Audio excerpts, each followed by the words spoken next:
Folks, Steve Adubato and Mary Gamba, Lessons in Leadership. This is part of every interview we're going to be doing that you'll see as part of a series, a mini-series within Lessons in Leadership called Discovery and Innovation New Jersey. We're doing cooperation with our friend Chris Palladino, the Brunswick Development Corporation, the president there. Chris, let everyone know what the heck this initiative, Discovery and Innovation in New Jersey, is. Why are we doing it, A? B, what does it have to do with the logo behind you, the helix? So look, there's discovery, there's innovation, and then there's job creation, and there's economic growth. And without the idea and giving the idea the place to mature, for people to collaborate, what we found in the past is that a lot of ideas that were generated in New Jersey left New Jersey, and companies were built in other parts of the country and other parts of the world. We've tried to create an environment where we can create collaboration amongst a wide variety of researchers and investigators, everybody from a physicist to a life scientist to a mathematician, and to create the next great companies. Companies have a tendency to grow where they were started. So we don't want those great ideas to leave New Jersey and to grow into companies that employ our citizens someplace else. And this is about creating an environment, creating a support system that creates the next generation of economic growth in New Jersey. But Chris, the helix is, and how's that connected to our series, Discovery and Innovation? Look, it's the Health and Life Science Exchange. And it is a place, it represents an investment of over $2 billion when we're finished, where people are going to work, people are going to live, and they're going to discover, they're going to collaborate. It is an ecosystem. It is not just a group of buildings. It's a place to create the types of spaces that are going to help people take their ideas and to bring them to the second and third and fourth levels of discovery. And that's the reason for Discovery and Innovation in New Jersey. And Mary and I will be talking not just to Chris, but a whole range of other folks that are engaged in discovery and innovation in New Jersey in the world of education, higher education, healthcare, the sciences, technology, important stuff. For Chris, myself, and Mary, this is Lessons in Leadership and Discovery and Innovation right here in New Jersey. On that note, we introduced the Flavin brothers. I apologize. This is John Flavin, founder and CEO of Portal Innovations, and also Patrick Flavin, president of Portal Innovations. And you, gentlemen, will admit that you are, in fact, related. Yes, we are. We're brothers. And you've been brothers for how long? As far as I recall, too long. Yeah. Did you just say too long? Too long. Okay.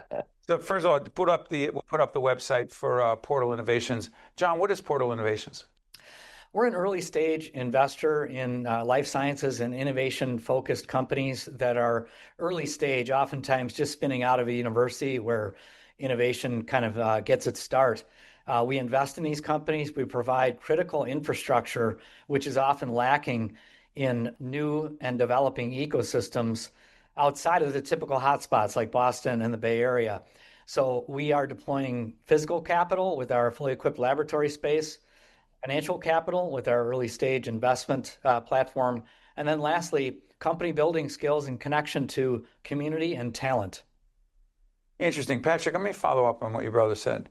Since we're doing this on our Lessons in Leadership platform, I'm always fascinated by the leadership challenges, the leadership lessons people pick up over time. What, if anything, is unique about excellent leadership in connection with a startup? Patrick?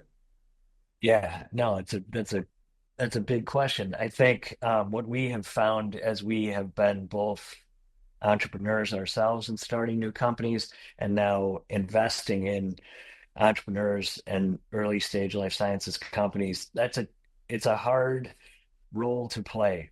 So what we see is you get a lot of very intelligent scientific founders emerging from the university, and they know all about the science, they're all about the data, and then as they leave the university and come out to Portal, to build their company, you start to see a different personality of those who succeed and those who don't. I think those who succeed recognize they won't be able to do it alone. They have to know when to not necessarily step back, and step out of the role of CEO, but surround themselves with the people who are going to help them build their company. Sometimes you have people that they're afraid to give up their baby, their science, and that, we look for that. We look for people who know what they don't know. The ability to collaborate, to partner, it's not even giving up.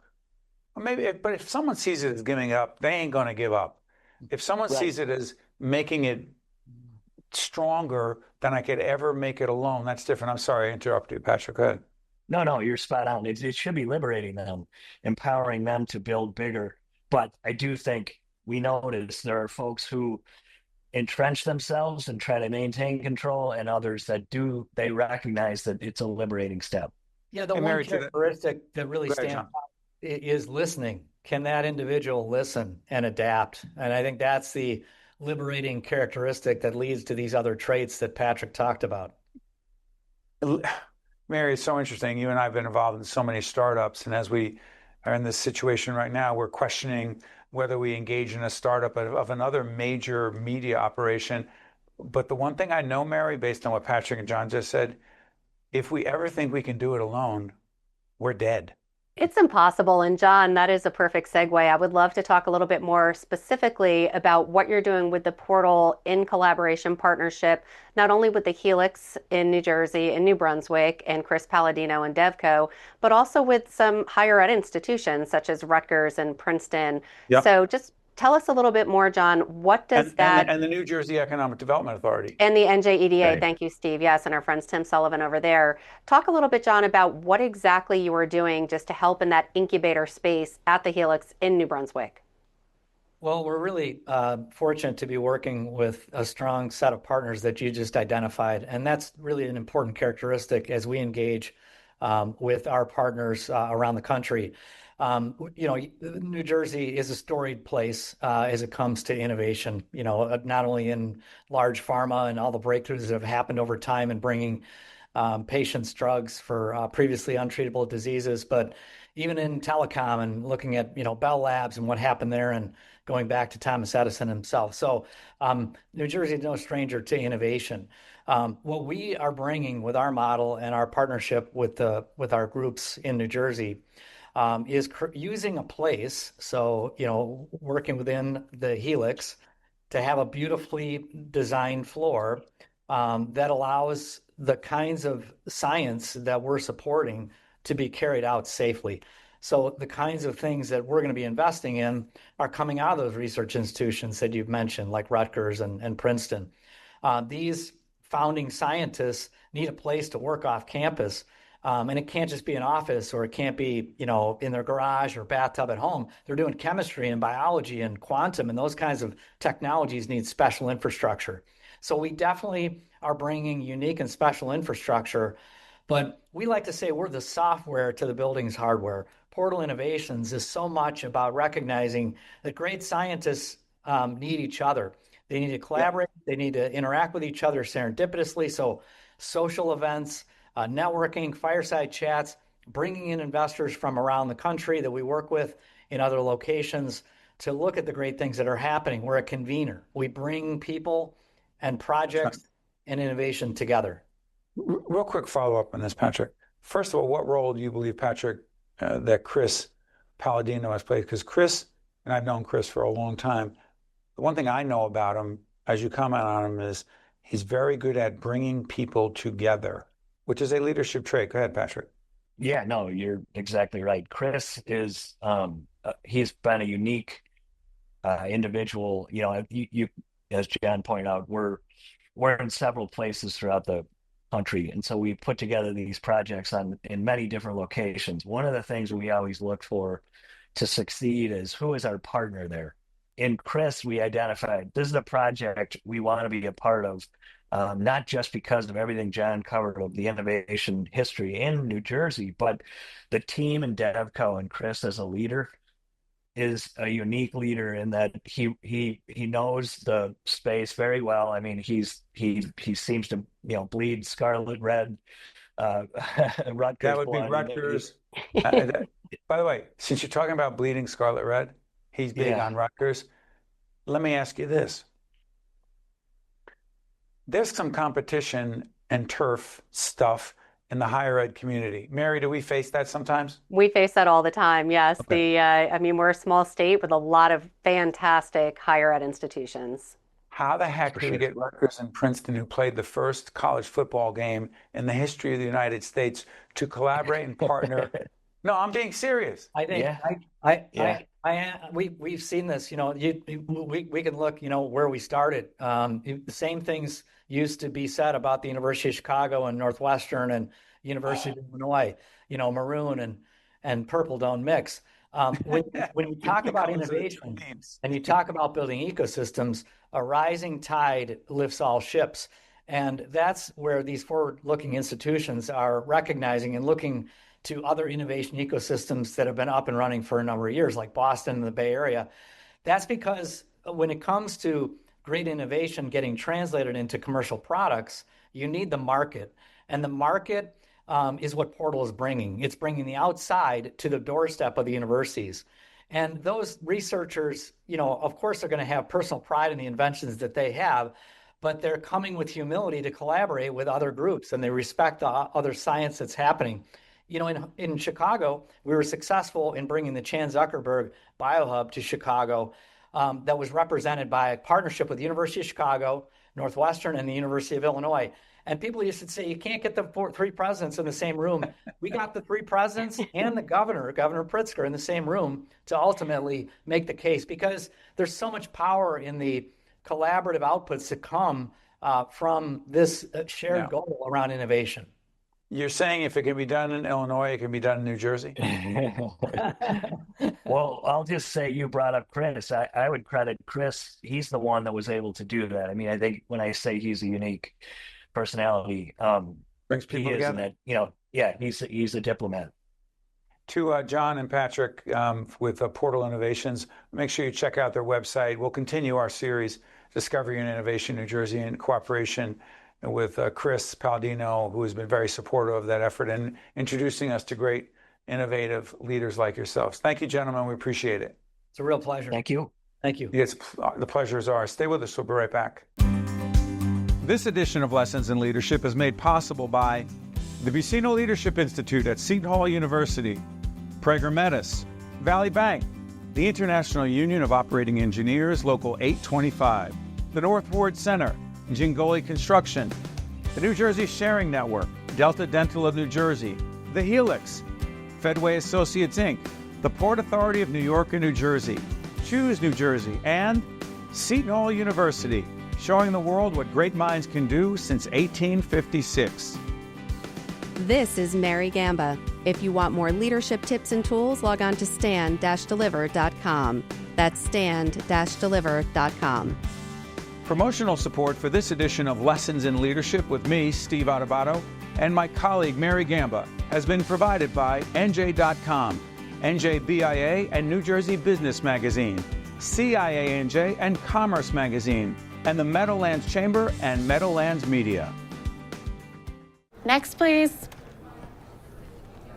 Okay, we need a neutral expression. Sir, you're smiling. Oh, am I? Over 1 million lives in the U.S. have been saved by organ donation. So when you choose to become a donor, you're doing something good, which can make you feel really good. Next. Register today at njsn.org. We are honored to once again be joined by Robert C. Garrett, CEO of Hackensack Meridian Health. Bob, good to see you.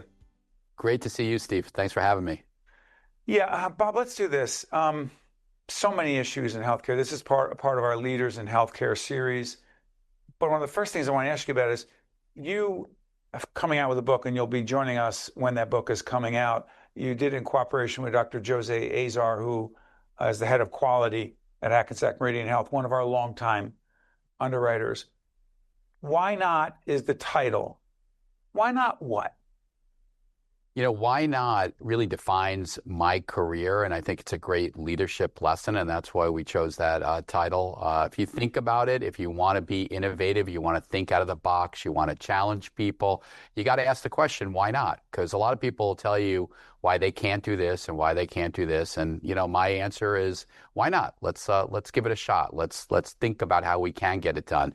So I thought it was a perfect title. We had some other funky ones, to tell you the truth, Steve, and they were a little bit, too business-like. And I ran them by my wife actually, and she hated every one of them. So when why not was suggested, she goes, "I love that. That's great. That defines you. That defines your leadership style." So we're going with it. I'm sure people ask that all the time when Hackensack and Meridian, two separate systems, were talking about the possibility of coming together.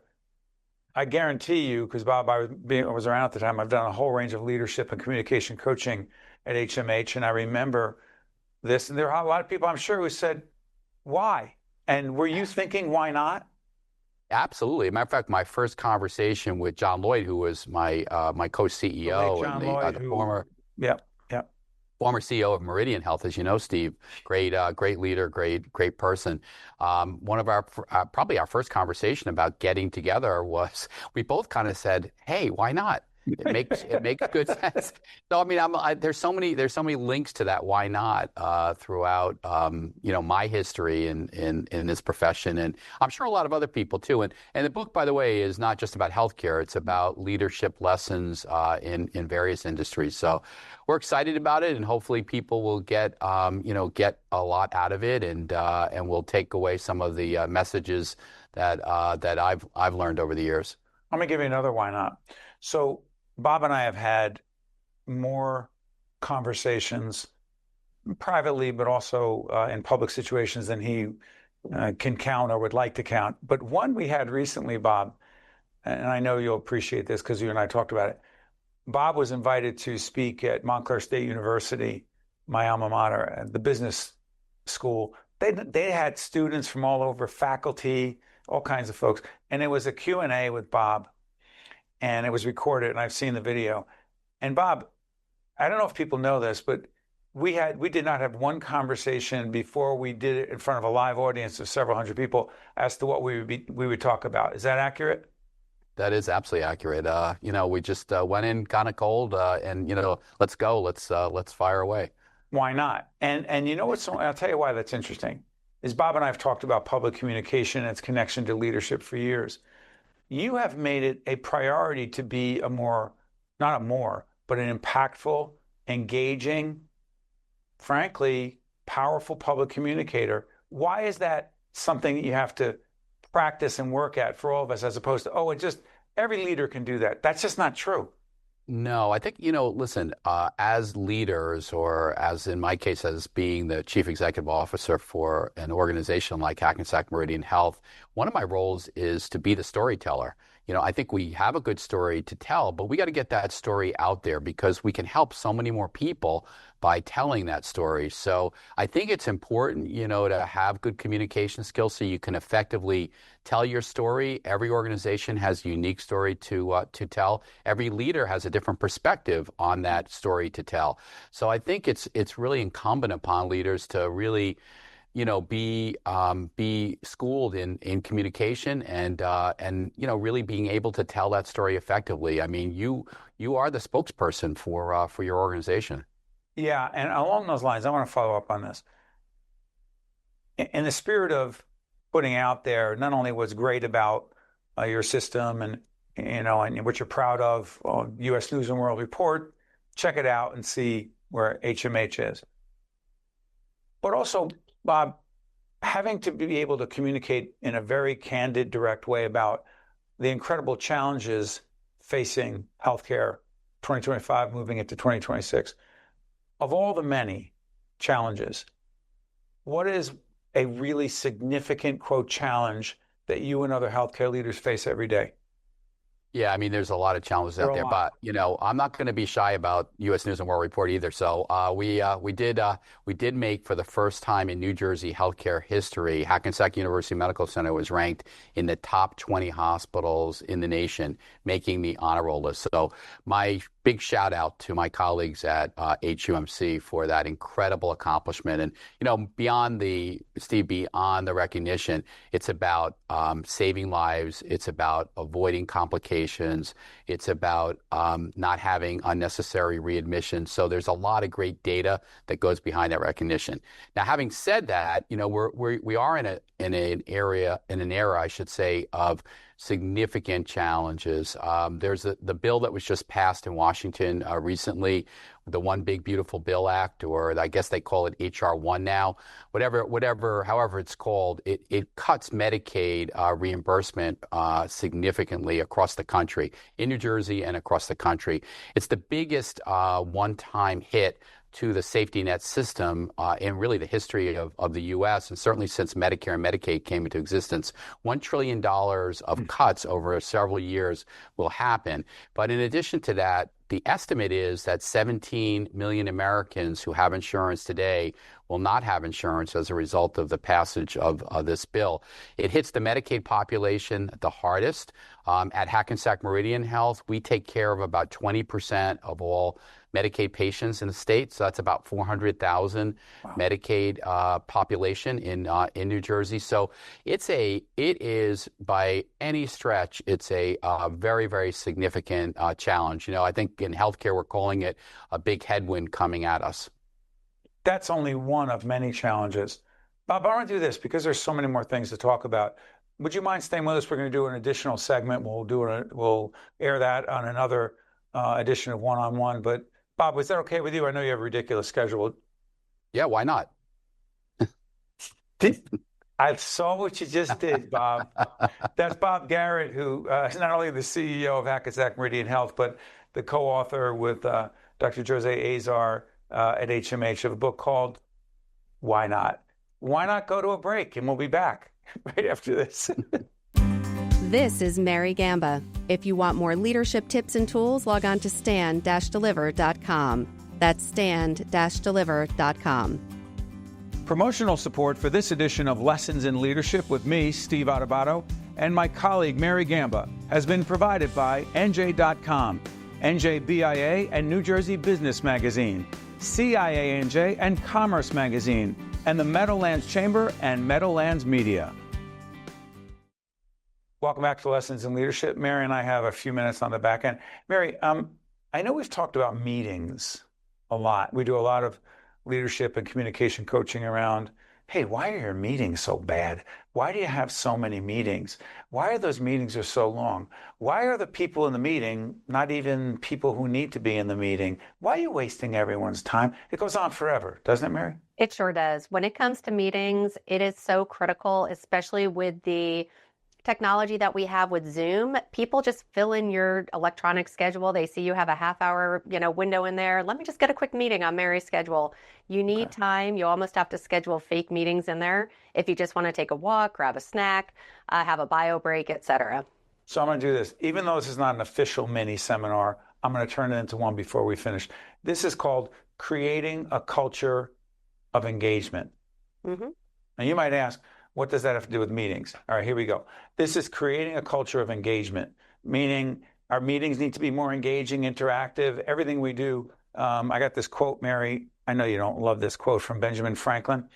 Tell me and I will forget. Teach me and I will remember. Engage me and I will learn and care. Now, I tweaked that a little bit.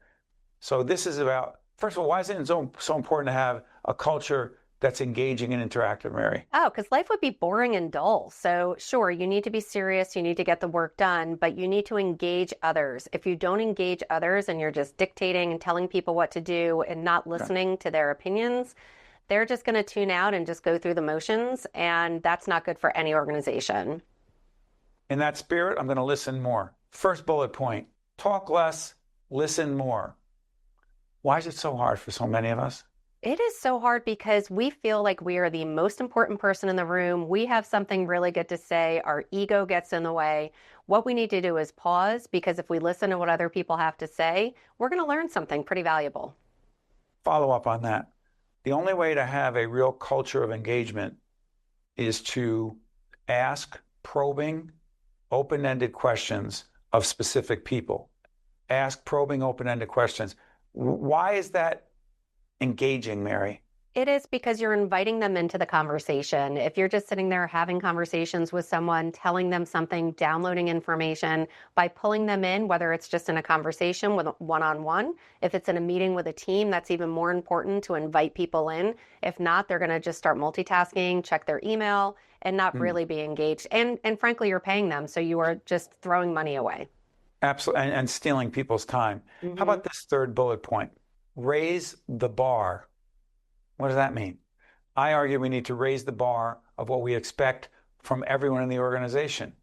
Raise the bar. Don't stop telling people what to do all the time. I know I do it a lot, but I also ask a lot of people and say, you're the leader of this is what we need. Raise the bar. What does that have to do with engagement? It has everything to do with engagement. If you set the expectation and you set that culture, then people will start to emulate your behavior. So then when they're leading meetings, when they're talking to their colleagues and peers, they will raise the bar. They will say, okay, Steve expects this of me. I should expect this of those around me as well. One more quickie on this. So it's not just meetings. A culture of engagement is a lot about meetings, but it's not just meetings. This is my thinking, Mary. Fourth bullet point, in creating a culture of engagement, you must be present. And I know we talked with Elvin before about all of us multitasking, but what is the connection between, and this is the catch-22, why should I be present if you're not engaging me? It is, yeah. Well, it is. But if you are engaging the people around you, then those people should be present. But here's the trick. I facilitated with you so many different situations, and in my mind, I'm asking probing questions. I'm calling people by name. I'm pulling them in. I'm inviting them into the party by saying, we want to know what you think. And I could still see them messing around with their phone. Now, I don't want to play gotcha, but here's the thing. I believe that to create a culture of engagement, you have to demand people being present. Realistic? I think it is realistic. I think that if you set that expectation, people may slack off a little bit on their, being present, and you can call them out literally. And I do mean it, call them out. So if that happens, you just snap them back in and remind them of why it's important to be present and be there in that moment. You're saying, I know we have to go, but in creating a culture of engagement, you say call people out sometimes? Yeah, if you see, we've done it in our seminars. Wow. You see somebody looking down at their phone, and you'll call them by name. And sometimes you'll do it in a polite way, and they'll say, I missed a question because I had to deal with something. But you call them out. And Elvin is calling us out that we need to say goodbye. Mary, why don't you formally say goodbye, and I won't say a word. That'll be spectacular. Thank you so much for watching Steve and I on Lessons in Leadership. We'll catch you next time.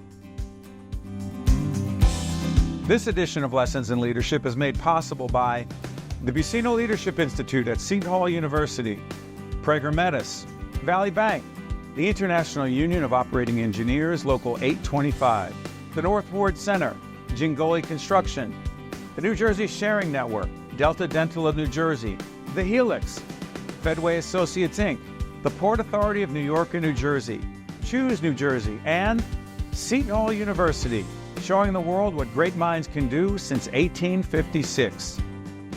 This is Mary Gamba. If you want more leadership tips and tools, log on to stand-deliver.com. That's stand-deliver.com. Promotional support for this edition of Lessons in Leadership with me, Steve Adubato, and my colleague Mary Gamba has been provided by NJ.com, NJBIA and New Jersey Business Magazine, CIANJ and Commerce Magazine, and the Meadowlands Chamber and Meadowlands Media.